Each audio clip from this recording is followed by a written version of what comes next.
चलिए फ्रेंड, आगे बढ़ाते हुए हम लोग अगला नेक्स्ट क्वेश्चन देखते हैं 24 कि अयोध्या सिंह उपाध्याय हरिऔध द्वारा रचित दूसरा प्रबंध काव्य कौन सा है। पहला अयोध्या सिंह उपाध्याय द्वारा जो पहले काव्य हैं प्रसिद्ध ना, तो कौन सा था? भारत भारती, ठीक है। नहीं सॉरी, प्री प्रवास थे ना।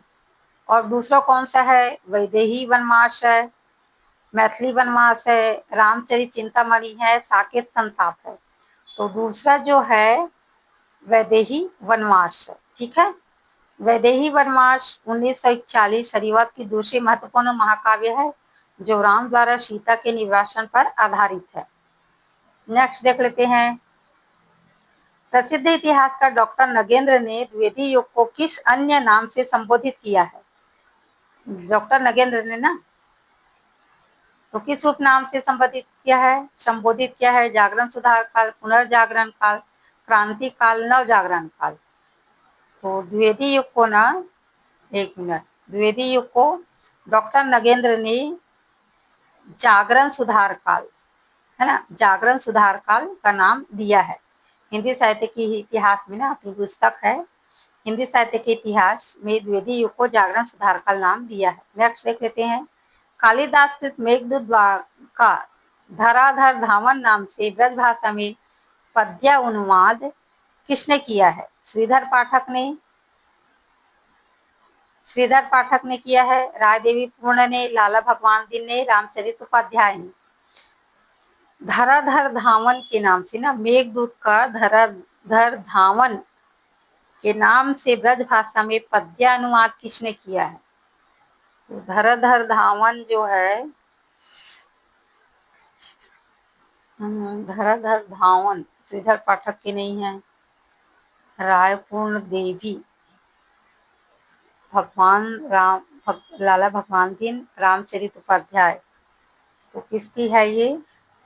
देख लेते हैं किसकी है। मेरे ख्याल से धराधर धावन जो है लाला भगवान दिन, एक मिनट, लाला भगवान दिन का कर देती हूँ, गलत हो गया।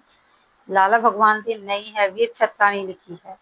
रायपूर्ण देवी पूर्ण ने कालिदास के मेघदूत का धराधर धावन शीर्षक से ब्रज भाषा में अनुवाद किया है, ठीक है। फिर नेक्स्ट देख लेते हैं। द्विवेदी युग में कुंडलीय छंद में स्वदेशी कुंडल नामक देशभक्ति पूर्ण रचना किसने लिखी है? गया प्रसाद शुक्ल स्नेही ने, नाथूराम शर्मा शंकल ने, राय देवी पूर्ण ने और मैथिली शरण गुप्त ने। स्वदेशी कुंडल कौन लिखे हैं बताइए? स्वदेशी कुंडल किसने लिखे हैं? गया प्रसाद शुक्ल स्नेही,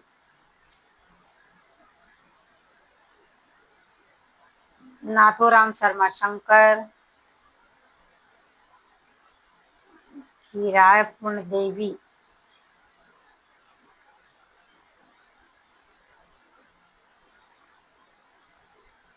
किसने लिखे हैं? तो स्वदेशी कुंडल ना, मेरे ख्याल से एक मिनट, रायपूर्ण देवी ने किया है, हाँ ठीक है। राय देवी प्रसाद पूर्ण ने स्वदेशी आंदोलन से प्रेरित होकर स्वदेशी कुंडल की रचना की है। नेक्स्ट देख लेते हैं। हिंदी में अर्थशास्त्र पर आधारित पहली प्रसिद्ध पुस्तक संपत्ति शास्त्र के लेखक कौन है? ये तो बहुत इजी है ना। रामचंद्र शुक्ल है, महावीर प्रसाद द्विवेदी है, हजारी प्रसाद द्विवेदी है, श्याम सुंदर दास है। तो संपत्ति शास्त्र किसकी रचना है बताइए? संपत्ति शास्त्र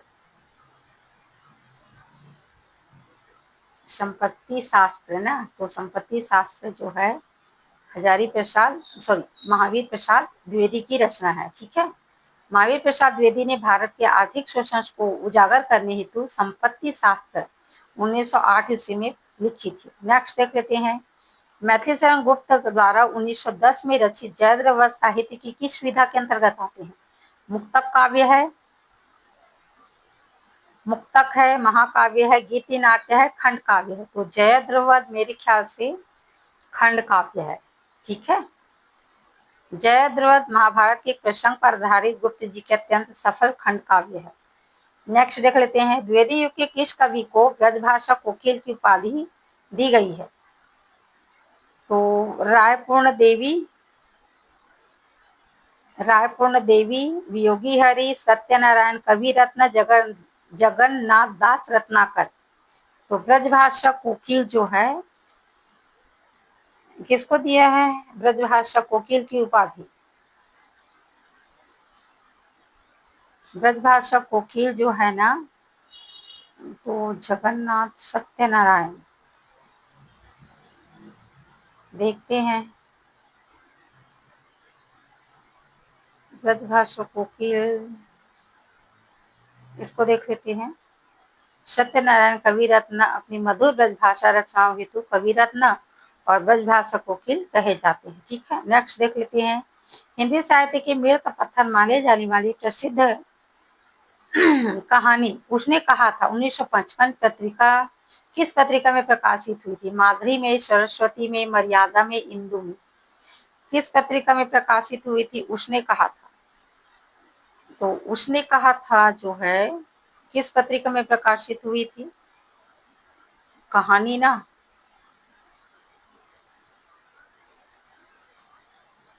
उसने कहा था,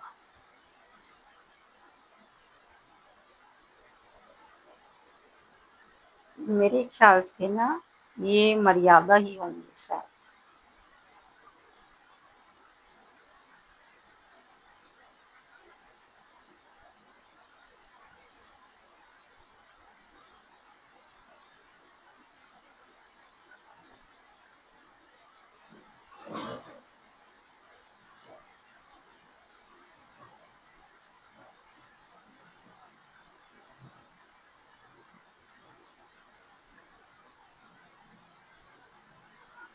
उसने कहा था किस पत्रिका में प्रकाशित हुई थी? तो सरस्वती देख लेते हैं। चंद्रशेखर शर्मा गुलेरी की कहानी उसने कहा था जून 1915 की सरस्वती पत्रिका में प्रकाशित हुई थी। नेक्स्ट, स्वतंत्रता आंदोलन के समय क्रांतिकारियों और देश प्रेमी विचारकों के प्रमुख केंद्र रहे प्रताप पत्र कानपुर के संपादक कौन थे?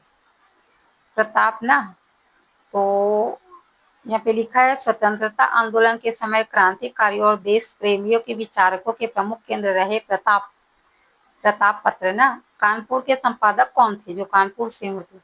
मदन मोहन मालवीय, बाल मुकुंद गुप्त, माखनलाल चतुर्वेदी और गणेश शंकर विद्यार्थी। जो प्रताप पत्रिका है वो उसके उसके संपादक कौन थे प्रताप पत्रिका के? तो मेरे ख्याल से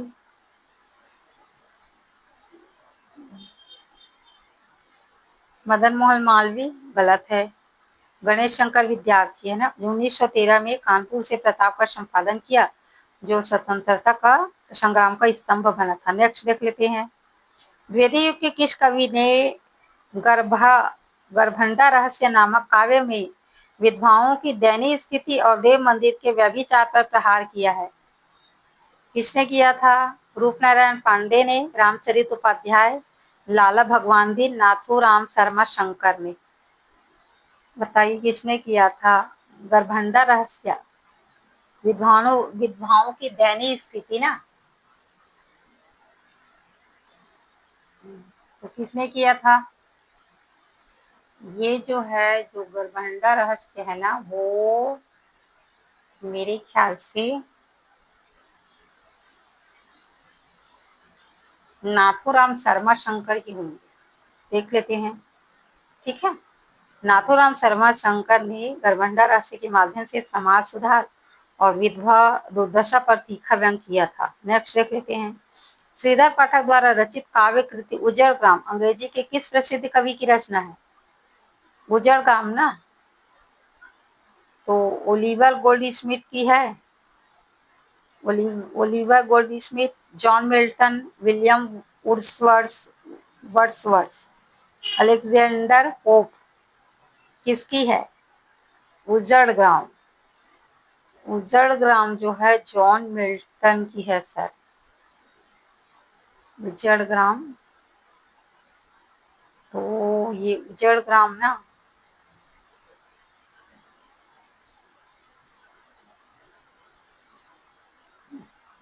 गलत है।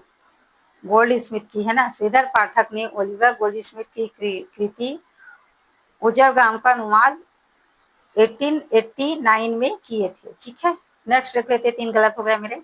मैथिली शरण गुप्त की किस रचना में गौतम बुद्ध के गृह त्याग के उपरांत पत्नी के दुख और स्वाभिमान को दर्शाया है? किस रचना में दर्शाया है? विष्णुप्रिया में, द्वापर में, साकेत में, यशोधरा में? गौतम बुद्ध की पत्नी ने गौतम बुद्ध के गृह त्याग के उपरांत उसकी पत्नी के दुख और स्वाभिमान को दर्शाया है, तो ये जो है दर्शाए हैं यशोधरा में। ठीक है, यशोधरा में दर्शाए हैं। चंपू काव्य में गौतम बुद्ध की पत्नी यशोधरा के त्याग और पीड़ा का मार्मिक वर्णन किया है।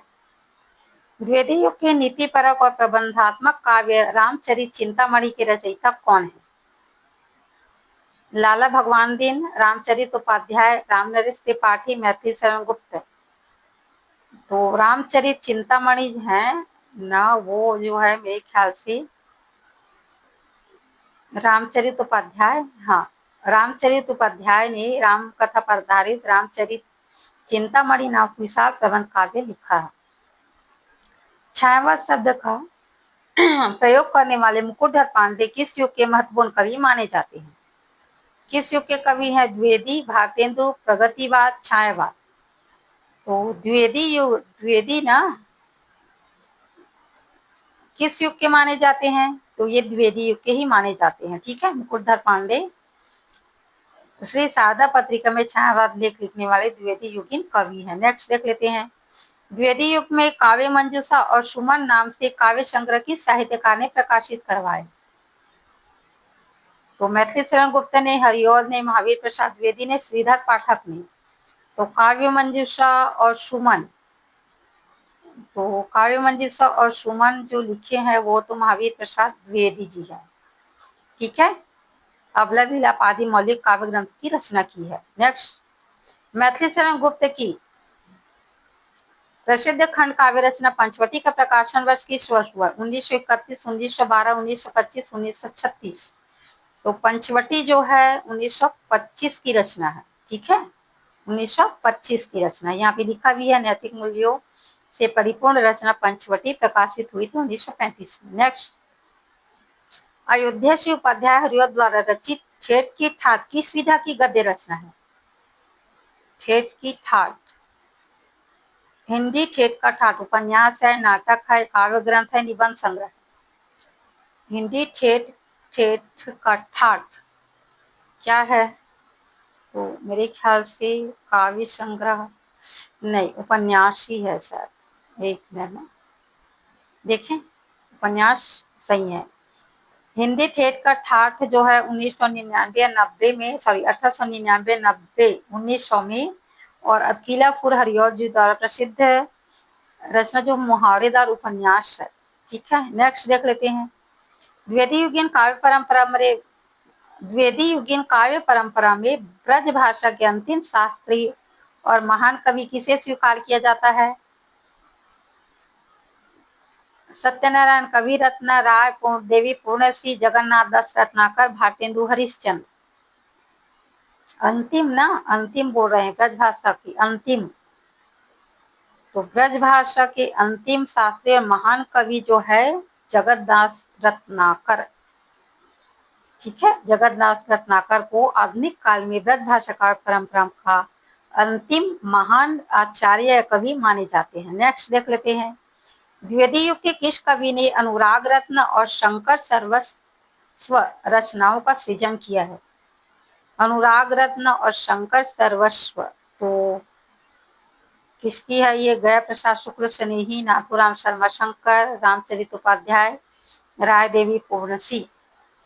तो किसका किया है? शंकर सर्वस्व जो है मेरे ख्याल से तो शंकर का ही होंगे। देखते हैं, देखिए ये से को कर देते हैं, यही है। ठीक है, नाथुराम शर्मा शंकर ने अनुराग रत्न और शंकर सरोज और शंकर सर्वस्व नाम से काव्य संग्रह रचे हैं। नेक्स्ट देख लेते हैं। काशी नागरी प्रचारणी सभा जो कि 1893 ईस्वी के संस्थापकों में से एक तथा सरस्वती के प्रथम संपादक मंडल के प्रमुख सदस्य कौन थे? तो महावीर प्रसाद द्विवेदी थे, हजारी प्रसाद द्विवेदी थे, रामचंद्र शुक्ल थे, बाबू श्याम सुंदर दास थे। संपादकों में से एक, तो ये बाबू जो है, एक मिनट ना, बाबू श्याम सुंदर दास, ठीक है, सभा के संस्थापक थे और 1900 ईस्वी में सरस्वती के प्रथम संपादक भी रहे थे। नेक्स्ट देख लेते हैं, द्विवेदी युग के किस कवि ने अनग और तिलोत्तमा नामक पद्य नाटकों यानी काव्य नाटकों की रचना की है? अयोध्या श्री उपाध्याय हरिऔध, सियाराम शरण गुप्त, मैथिली शरण गुप्त और राम नरेश त्रिपाठी। तो ये जो है मैथिली शरण गुप्त की, तिलोत्तमा और अनग जो है मैथिली शरण ही है, ठीक है, यहाँ पे लिखा भी है। मैथिली शरण गुप्त ने बौद्ध दर्शन पर आधारित अनग और पौराणिक विषय पर तिलोत्तमा पद्य नाटक लिखे हैं। नेक्स्ट देख लेते हैं 45, अयोध्या श्री उपाध्याय हरिऔध कृत महाकाव्य वैदेही वनवास में कुल कितने सर्ग है? 24 है, 15 है, 18 है, 20 सर्ग है, बताइए। वैदेही वनवास, तो वैदेही वनवास में मेरे ख्याल से सर्ग कितने हैं? 15, 18। वैदेही वनवास में मेरे ख्याल से 18 सर्ग हैं। क्या करूं?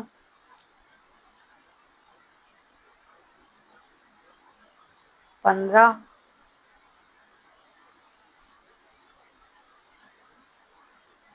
देखते हैं, 18 ही कर देती हूँ। हाँ, वैदेही वनवास में कुल 18 सर्ग है, जबकि प्री प्रवास में 17 सर्ग थे। द्विवेदी युग में समकालीन कवियों की श्रेष्ठ कविताओं का संग्रह कविता कलाप किसने संपादित किया है? कविता कलाप, श्रीधर पाठक, रामनरेश त्रिपाठी, महावीर प्रसाद द्विवेदी और मैथिली शरण गुप्त। तो कविता कलाप जो हो महावीर प्रसाद द्विवेदी की है शायद, देख लेते हैं, यही ठीक है। महावीर प्रसाद द्विवेदी ने नए कवियों को प्रोत्साहन देने हेतु कविता कलाप नाम से काव्य संग्रह प्रकाशित करवाया था। नेक्स्ट, मैथिली शरण गुप्त कृत भारत भारती, एक मिनट, मैथिली शरण गुप्त कृत भारत भारती काव्य में भारत के इतिहास को कितने कालखंडों में विभाजित करके वर्णित किया गया है? 4 खंड में, 3 खंड में, 5 में, 2 खंड में? मैथिली शरण गुप्त की भारत भारती काव्य में भारत के इतिहास को कितने कालखंडों में विभाजित करके वर्णित किया है? तो मेरे ख्याल से भारत के इतिहास को ना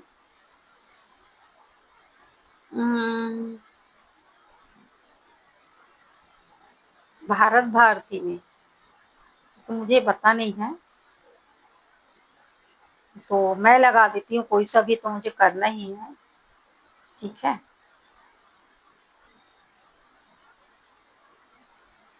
तो 4 ही कर देती हूँ, देखते हैं गलत है। भारत भारती में 3 खंडों में विभाजित है, अतीत खंड यानी गौरवशाली अतीत, वर्तमान दुर्दशा और भविष्य उज्जवल भविष्य, ऐसा 3 खंडों में विभाजित है। नेक्स्ट देख लेते हैं, स्वतंत्रता संग्राम के समय अपनी ओजस्वी कविताओं से जनता को प्रेरित करने वाले एक भारतीय आत्मा उपनामधारी कवि कौन है? सुमित्रा नंदन पंत, जयशंकर प्रसाद, माखनलाल चतुर्वेदी, सूर्यकांत त्रिपाठी, निराला। तो ये तो सबको ही पता होंगे, माखनलाल चतुर्वेदी जी, है ना, काव्यधारा के प्रमुख कवि हैं जिन्हें एक भारतीय आत्मा कहा जाता है। नेक्स्ट देख लेते हैं, द्विवेदी युग के किस कवि ने मृगमयी और मेवाड़ गाथा जैसे ऐतिहासिक देशभक्तिपूर्ण काव्यों की रचना की है? रामचरित उपाध्याय, मुकुटधर पांडे, लोचन प्रसाद पांडे, रूपनारायण पांडे। मेवाड़ गाथा, मेवाड़, मृगमयी और मेवाड़ गाथा। तो मृगमयी और मेवाड़ गाथा जो है मेरे ख्याल से कवियों की रचना की है, तो ये है रूपनारायण पांडे। पांडे तो पता नहीं लग रहा मुझे, चलो यही देख लेते हैं, मेवाड़ गाथा ना। मुकुटधर पांडे गलत है, लोचन प्रसाद पांडे आ जाएंगे ना। ठीक, पुष्पांजलि जैसे उत्कृष्ट क्या 5 गलत हो गए। नेक्स्ट, द्विवेदी युग के लास्ट है ना, द्विवेदी युग के किस, एक मिनट ना, द्विवेदी युग के काव्य भाषा की नीति और व्याकरणिक शुद्धि आंदोलन का मुख्य लक्ष्य क्या था? मूल लक्ष्य अरबी फारसी शब्दों का अधिकत्य करना, केवल तत्सम शब्दों की रचना, खड़ी बोली को परमार्जित और व्याकरण सम्मत मानक भाषा बनाना, ब्रज भाषा को पुनर्जीवित करना। तो इसका आंसर तो साफ है, यही आएंगे। ठीक है, द्विवेदी युगीन और उसके समकालीन कवियों का मुख्य उद्देश्य खड़ी बोली को गद्य और पद्य दोनों की एक सर्वमान्य और व्याकरण सम्मत मानक भाषा बनाना था। हो गया डन। तो ये है मेरा 5 गलत हुआ, 45 सही हुए। ठीक है, बोलते हैं, देख लेते हैं क्या बोल रहे हैं प्रोग्रेस में। स्ट्रेंथ, सॉलिड प्रोग्रेस की keep up the good work. ये दिया है। यहाँ पे फोकस मुझे करना है कि महाकाव्य 50 में से 45 प्रश्न 90% अंक उत्कृष्ट प्रदर्शन किया। महावीर प्रसाद द्विवेदी, मैथिली शरण गुप्त, हरिऔध की कृतियां पर आपकी अच्छी पकड़ है। राष्ट्रीय काव्यधारा युगीन प्रवृत्तियां सरस्वती पत्रिका के संपादनकार, खड़ी बोली के परिमार्जन और इतिवृत्तात्मक जैसे प्रबुद्ध सिद्धांतों से जुड़े अधिकांश प्रश्नों को आपने पूरी सटीकता के साथ हल किया है। लेकिन फोकस एरिया क्या है?